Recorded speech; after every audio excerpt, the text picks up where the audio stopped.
como é que a gente protege também, não só o que sofreu o excesso, mas aquele que se excedeu, né? Porque também tem uma história, né? E eu acho que a grande questão, né, de pensar uma manifestação da sexualidade como o abuso, por exemplo, é pensar que tem, muitas vezes, né, uma criança que é vitimizada e uma criança ou um adolescente que agride e que vitimiza, né? E eu acho que é uma situação tão delicada, intensa, que mobiliza na gente muitos sentimentos, muita raiva, né? Muitas vezes muita culpa, né? Mas o excesso sofrido e o excesso impetrado, executado, está para os dois, está tanto para quem agrediu quanto para quem foi agredido. E eu acho que é importante a gente pensar que é fundamental ter um cuidado da gente não tornar um espaço educativo de proteção e de cuidado num tribunal, né? Num tribunal de julgamento.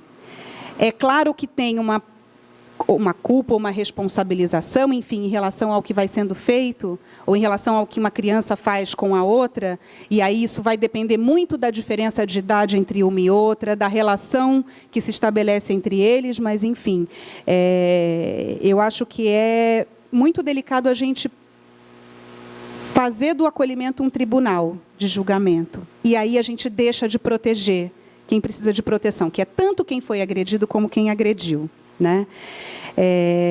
Uma cena de abuso não diz respeito apenas à criança ou adolescente, abusador e abusado, mas implica e afeta todos os que vivem no mesmo espaço. O que será que se repete e o que será que precisa ser barrado? E aí, se a gente for silenciar, né?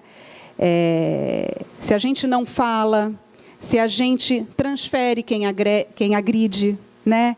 E fala, não preciso mais olhar, já está resolvido o problema, esse aqui a criança que foi agredida, que foi abusada, vai passar pela psicóloga, vai ter todo o cuidado, e o que agrediu vai embora, né?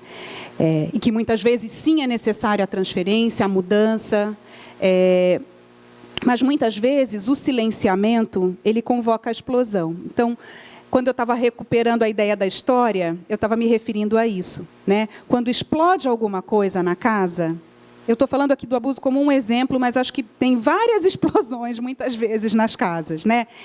Ela não chegou com o carteiro ali, que veio entregar a carta, né? Ou a conta. Ela tem uma história. Aquilo explode porque, de alguma maneira, tem algo silenciado que não tem lugar de fala, que não pode aparecer, que a gente não deixa aparecer, que às vezes a gente não dá tanta importância, né? Então, não ver, ouvir ou falar se transformam em não ditos no cotidiano, que às vezes só podem ser ditos pela violência dos excessos. Sabe aquele macaquinho que não vê, não ouve, não fala? Né?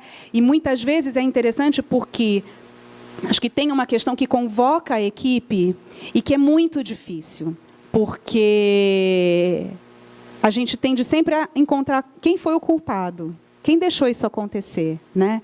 E acho que quando a gente não pode falar, né, do que vai acontecendo ao longo da história, da nossa história ali no acolhimento com as crianças e com os adolescentes, é muito difícil botar nome quando acontece alguma coisa que explode,